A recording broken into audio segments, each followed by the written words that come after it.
Good afternoon, welcome to question on insomnia. మళ్ళీ high tension. మొన్నటి Trump ప్రకటనతో ప్రపంచం ఊపిరి పీల్చుకుంది.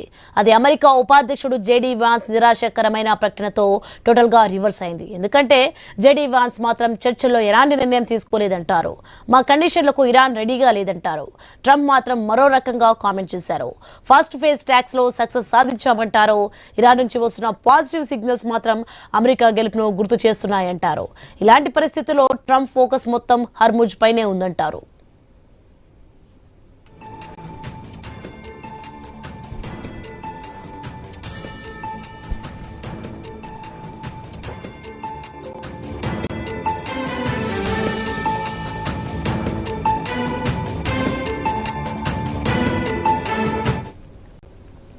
అయితే ఇరాన్ నుంచి మాత్రం అందుకు విరుద్ధమైన స్టేట్మెంట్ వచ్చింది. కొన్ని విభేదాలు ఉన్నప్పటికీ చర్చలను ముందుకు తీసుకెళ్లబోతున్నామంటూ ఉంది ఇరాన్. ఒక స్టేజీ నుంచి మరో స్టేజ్కి వెళ్లాయంటోంది. త్వరలో ఆర్థిక సైనిక న్యాయ కమిటీలు కూడా చర్చల్లో పాల్గొని మరిన్ని అంశాలపై చర్చించనున్నాయని Iran state TV Times of Israel ప్రకటించాయి. ఇలా రెండు దేశాలు రెండు విరుద్ధమైన ప్రకటనలు చేశాయి. ఓవరాల్ గా చూస్తే చర్చలు ఫలించలేదనే చెప్పాలి. ఏ డీల్ కుదరకుండానే తాము వెనుదిరిగి వెళ్తున్నామని జెడీ వాన్స్ అనడాన్ని బట్టి చర్చలు ఫలించలేదని అర్థమవుతోంది. న్యూక్లియర్ డిమాండే చర్చల్లో పెద్ద సవాల్గా మారినట్లు కనిపిస్తోంది. హర్ముజ్ జలసంధిని తెరవాలని అమెరికా కోరగా అందుకు ఇరాన్ రెడీగా లేదు. పూర్తి సానుకూలత వచ్చిన తర్వాతే దానిపై నిర్ణయం తీసుకునే ఆలోచనతో ఇరాన్ ఉంది. అందువల్ల చర్చలు ఫలించలేదని అనుకోవాల్సి ఉంటుంది.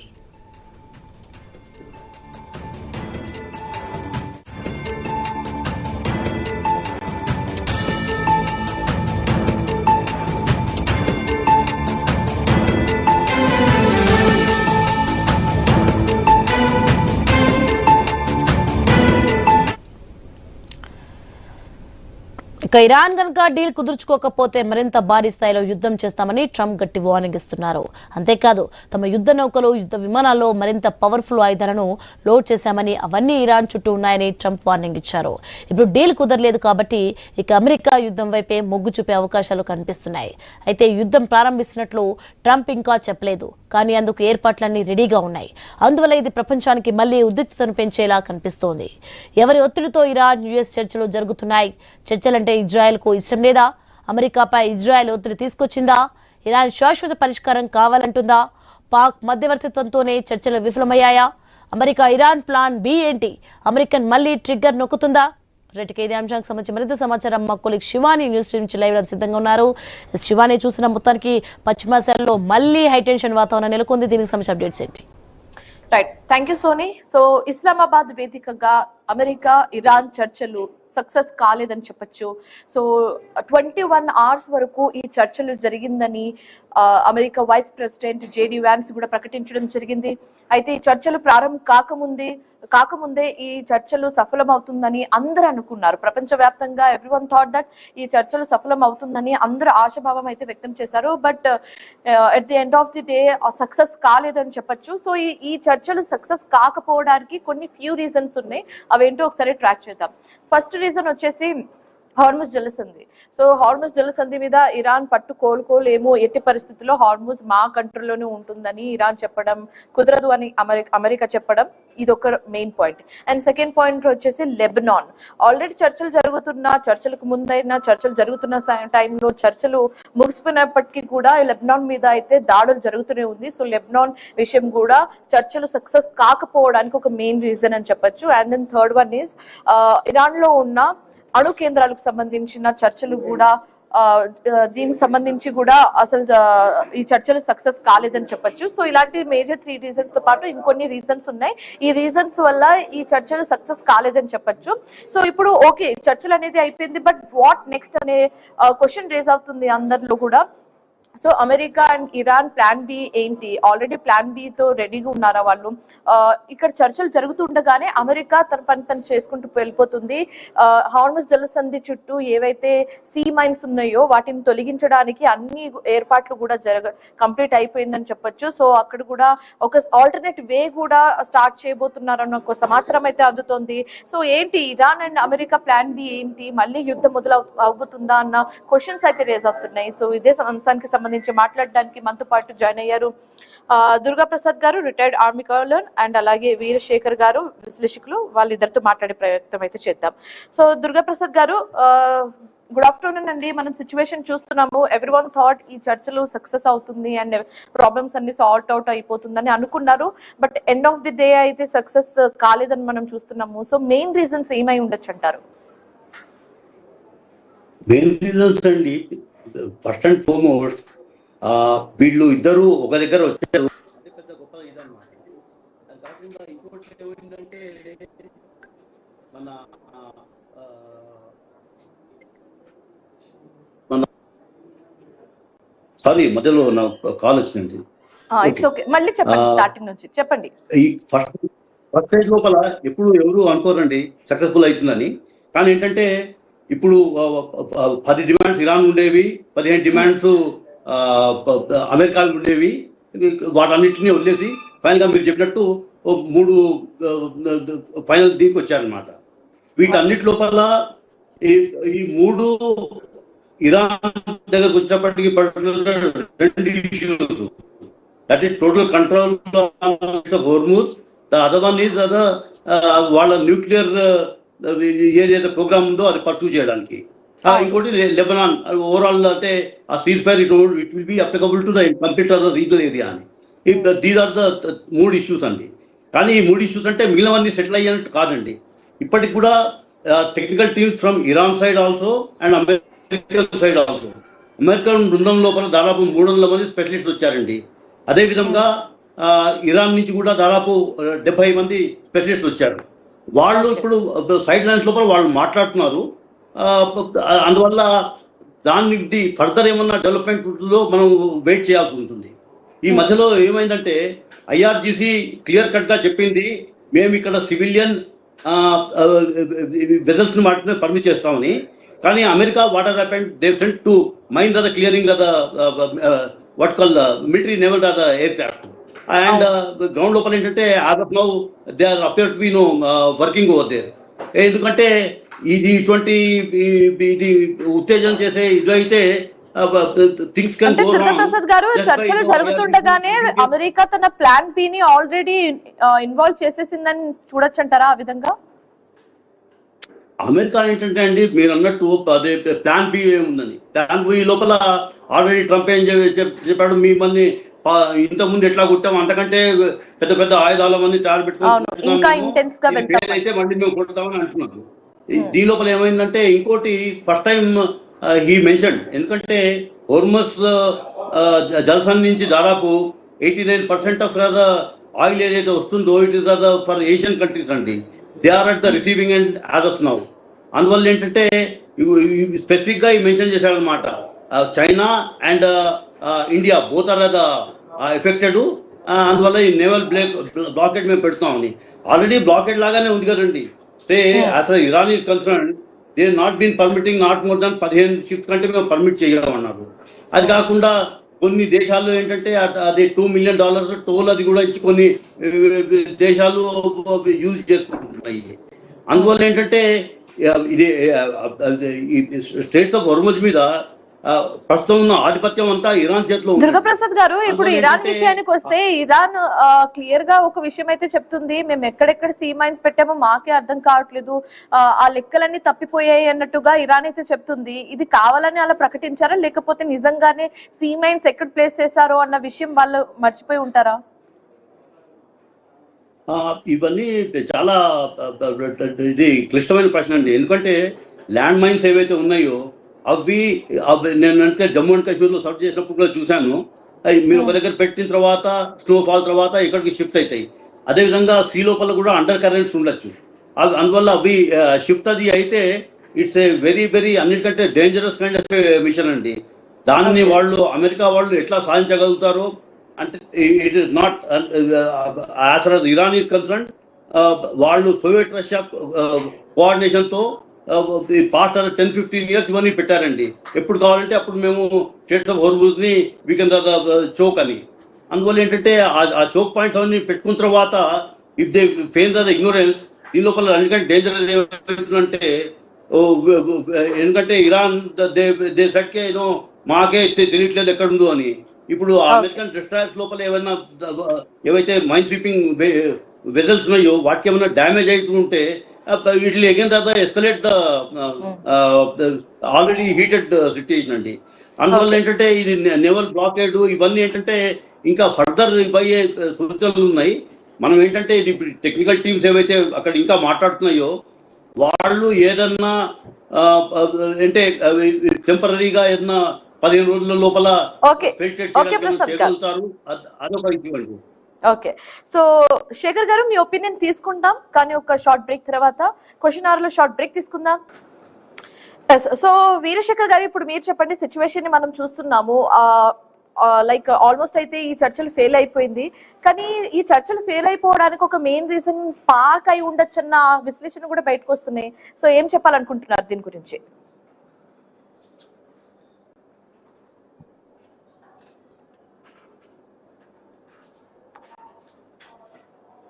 వీరశేఖర్ గారు. ఓకే, సో టెక్నికల్ ప్రాబ్లం వచ్చినట్టుంది. సో దుర్గాప్రసాద్ గారు, ఇప్పుడు సీ మైన్స్ ఏవైతే ఉన్నాయో ఒక్కసారి అంటే మీరు అన్నట్టుగా అది డిటెక్ట్ చేయడం కొంచెం టఫ్ అవ్వచ్చు. ఆ విషయం ఎలా అమెరికా వాళ్ళు డీకోడ్ చేస్తారో తెలియదు, కానీ ఈ సీ మైన్స్ అనేది ఎంత పవర్ఫుల్, ఎంత సెన్సిటివ్ అయిన మైన్స్ అని అడిగితే ఏం చెప్తారండి?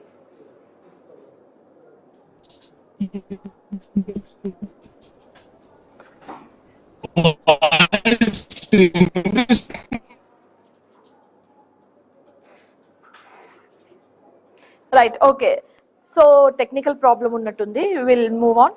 సో బేసికలీ ఈ చర్చలు అనేది సక్సెస్ అవుతుందని అందరు కూడా అనుకున్నారు. ఆ ప్రాబ్లమ్స్ అన్ని సార్ట్ అయిపోతుంది, ఎల్పిజి, డీజిల్ ఇవన్నీ ప్రాబ్లమ్స్ ఉండవేమో, ఇంకా ఈ 2 weeks టెంపరీ హోల్డ్ కాస్త పర్మనెంట్ గా సాల్వ్ అయిపోతుందని అందరు కూడా అనుకున్నారు.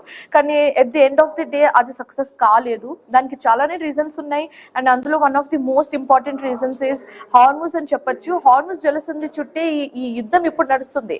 అఫ్ కోర్స్ డొనాల్డ్ ట్రంప్ ఆ యుద్ధం స్టార్ట్ చేసినప్పుడు ఏం వేరేలా ఉండింది, కానీ ఇప్పుడు ఆ మెల్లమెల్లగా ఆ ఏం అనేది, ఆ టార్గెట్ అనేది చేంజ్ అవుతూ ఇప్పుడు హార్ముజ్ జలసంధి చుట్టూ ఇప్పుడు అంత యుద్ధం నడుస్తుందని చెప్పొచ్చు. సో మరోవైపు అయితే ఇక్కడ 2 conditions ని మనం అబ్జర్వ్ చేయాలి. ఒకటి, America vice president JD Vance clear గా డిక్లేర్ చేయడం జరిగింది దట్ ఈ మీటింగ్ అనేది అగ్రిమెంట్స్ అనేది మీటింగ్ అనేది సక్సెస్ కాలేదని. On the other hand Donald Trump చెప్పడం ఏంటంటే మనం ఆల్రెడీ మీటింగ్స్ సక్సెస్ అయిపోయింది, వీఆర్ మూవింగ్ ఫార్వర్డ్, అంత సాల్వ్ అయిపోతుంది అన్నట్టుగా 2 versions మనం వింటున్నాము. అంటే ఒకే పార్టీ నుంచి ఒకే కంట్రీ నుంచి ఇలా 2 different స్టేట్మెంట్స్ వింటుంటే అటు లైక్ పాలిటిక్స్ లో ఉన్న జనాలు కూడా, దాంతో పాటు మనం కూడా కన్ఫ్యూజ్ అయిపోతున్నాము.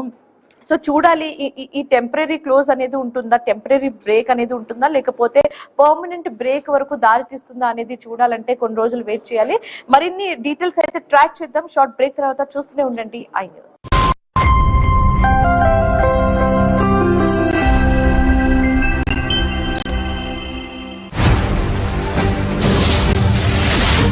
అంతర్జాతీయ రాజకీయాలు, నాయకులు వేసే ఎత్తుగడలు,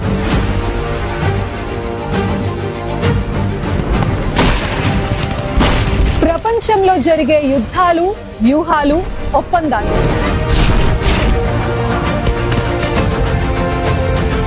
ప్రకృతి ప్రకోపం, అది సృష్టించే విలయాలు.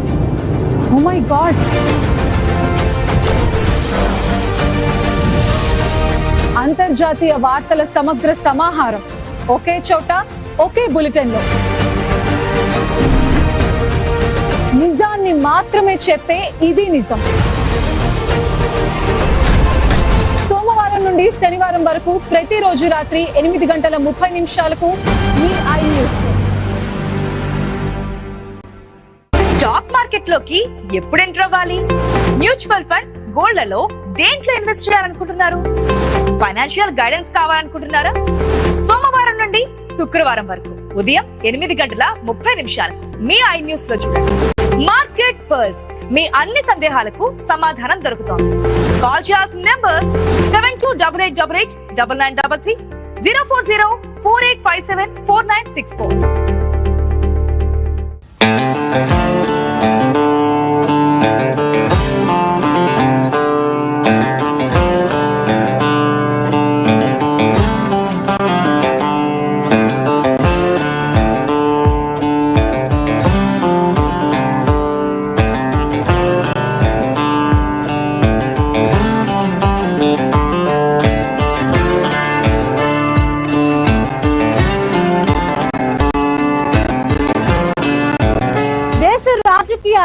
ఏం జరుగుతోంది? ప్రాంతీయ పార్టీలు దేశ రాజకీయాలను ప్రభావితం చేయగలుగుతున్నాయా?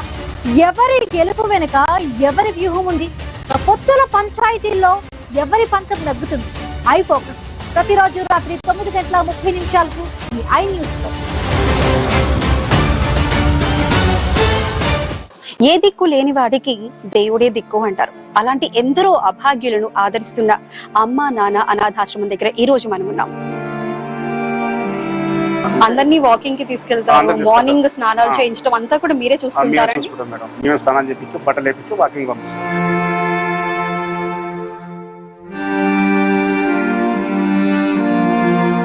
అమ్మ వాళ్ళు ఎక్కడ ఉన్నారు? అమ్మ ఇంటికాడ ఉంది. అమ్మ ఇంటి దగ్గర ఉందా? మరి అమ్మ దగ్గర తీసుకెళ్తా, వస్తావా నాతో పాటు? మీ ఊరు ఎక్కడ? రోడ్డు మీద పడిపోతా ఉంటాను, తెలియదు నాకు. తల్లి కన్నా ఎక్కువ చూసుకుంటారండి బాగా ఇక్కడ.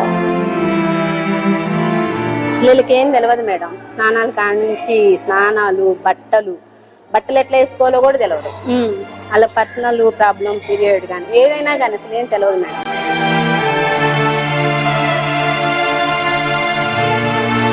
పేరు చెప్పు.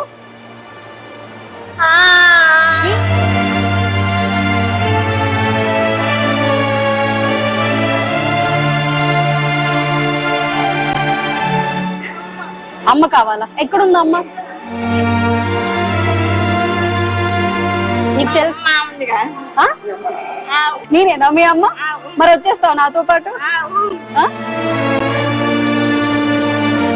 అలా మీరు అసలు ఈ కార్యక్రమాన్ని స్టార్ట్ చేయడానికి మీకు ఆ ఇన్స్పిరేషన్ ఏంటి? ఇక్కడ ఆశ్రమం స్థాపించారు, ఇదంతా అసలు ఎలా జరిగిందంటారు?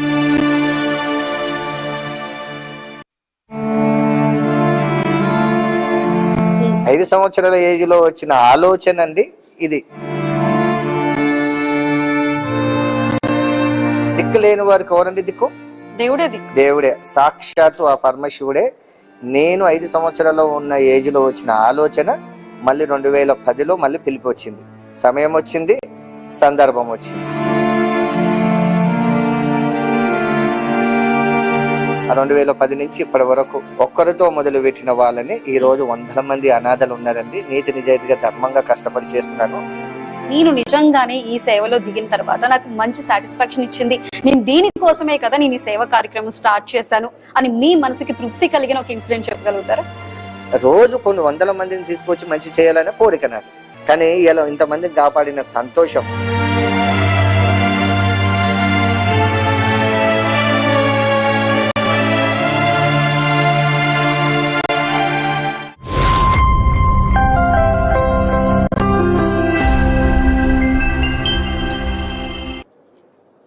Welcome back. సో వీరశేఖర్ గారు, మీరు చెప్పండి. ఇప్పుడు చర్చలు సక్సెస్ అయితే కాలేదు, కానీ ఇందులో మెయిన్ రీజన్స్ చాలానే ఉన్నాయి. But one of the main reasons లో అయితే పాక్ మధ్యవర్తిత్వం వహించడమే దీనికి మెయిన్ రీజన్ ఫెయిల్ అవ్వడానికి అని కొందరు విశ్లేషిస్తున్నారు. సో ఏం చెప్పాలనుకుంటున్నారు దీని గురించి?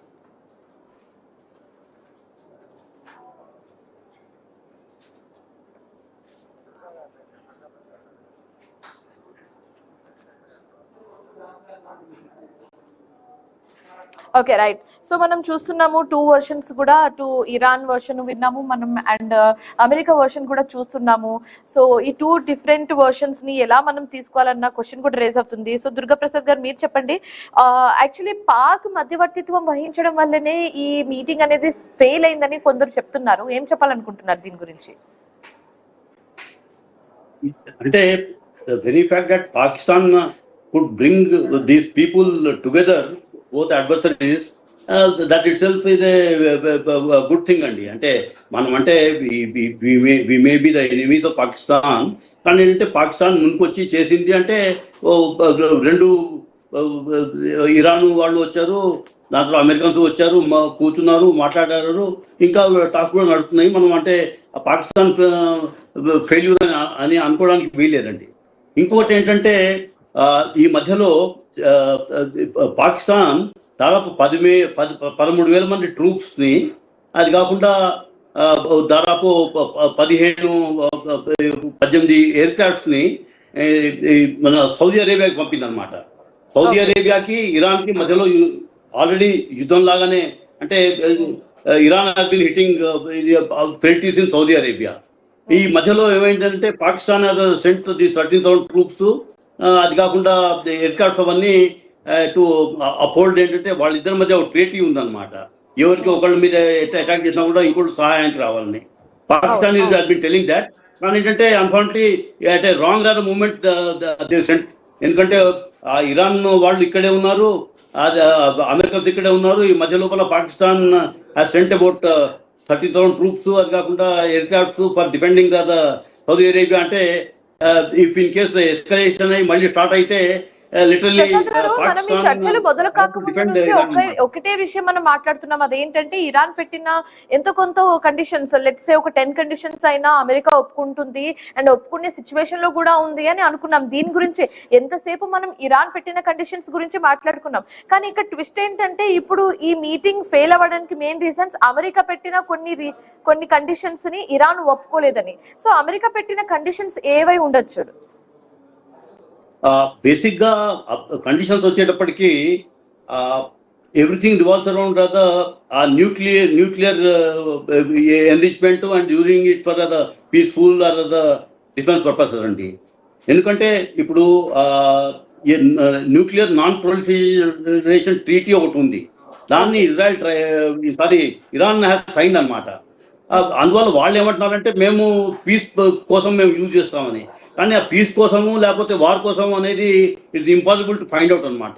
ఇన్ ద మీన్ వైల్ ఏంటంటే నిన్న ఒక one of the top nuclear policy expert in the world ఆయన ఏం చెప్పారంటే ఇరాన్ దగ్గర 400 నుంచి 460 కిలోలు ఎన్రిచ్డ్ యురేనియం అప్ టు 87.5%. ఒక్క నిమిషం అండి, శేఖర్ గారు కూడా జాయిన్ అయ్యారు. శేఖర్ గారు ఒపీనియన్ కూడా తీసుకుందాం.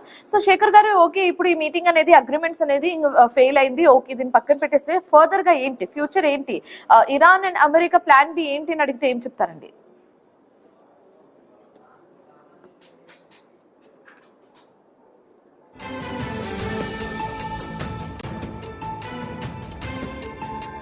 రైట్. సో ఫైనల్ గా ప్రసాద్ గారు ఒక్క లాస్ట్ ఫైనల్ క్వశ్చన్ ఏంటంటే, ఇప్పుడు వరకు ఇన్ని రోజులు జరిగిన యుద్ధం వేరు, ఇక మీదట జరిగే యుద్ధం వేరన్నట్టుగా మనం చూడొచ్చా? ఇంతే అంటే ఇప్పటి వరకు జరిగిన యుద్ధంలో ఎంత ఇంటెన్స్ మనం చూసామో దానికంటే రెట్టింపు ఇప్పుడు ఈసారి ఉంటుందా, లేకపోతే మళ్ళీ చర్చలకు ఏమైనా అవకాశం కనిపిస్తోందా? దీని లోపలండి తెర వెనుక ఏం జరుగుతుందో మనం దాన్ని గమనించాలి. ఎందుకంటే as for China is concern right up to Godavari fort వరకు వాళ్ళకి యాక్సెస్ ఉంది through Pakistan. So Pakistan can filtrate that movement. అందువల్ల ఏంటంటే అది కాకుండా నిన్న ఇట్ వాజ్ దేర్ ఇన్ ఇది కొన్ని సర్కిల్స్ లోపల China had landed about 57 transport air craft with military equipment in Iran అని. అంటే ఈ 12 రోజుల మధ్యలో గ్యాప్ లోపల as far as they are concerned, they may be consolidating with the anti-aircraft missiles కానివ్వండి, మిగిలినవన్నీ వాళ్ళు ఫర్దర్ ఎన్హాన్స్మెంట్ కోసం వాళ్ళు Iran may be doing that. ఇంకోటి ఏంటంటే చైనా పరోక్షంగా మొదటి నుంచి శాటిలైట్ ఇమేజరీ అనుకోండి, దాని తర్వాత ఆ స్పెసిఫిక్గా, ఎందుకంటే మనము దాదాపు వారం రోజుల ముందు చూసాం about 8 to 10 American military air crafts were all destroyed on ground అనమాట. అండ్ దాని లోపల ఏంటంటే ఆ స్పెసిఫిక్ ఇన్ఫర్మేషన్ అది ఇచ్చింది చైనా శాటిలైట్స్ అని అంటారనమాట. రైట్. ఓకే అండి, thank you so much Durga Prasad గారు, thank you so much Veerasekhar గారు డిస్కషన్ లో పాల్గొనేందుకు అండ్ మీ ఒపీనియన్స్ మాకు తెలియజేసినందుకు. Thanks for joining. సో ఇది ఇవాళ క్వశ్చన్ అవర్. మరొక క్వశ్చన్ అవర్ తో మళ్ళీ కలుద్దాం. Till then keep watching I News. మీతోనే మీ వెంటే.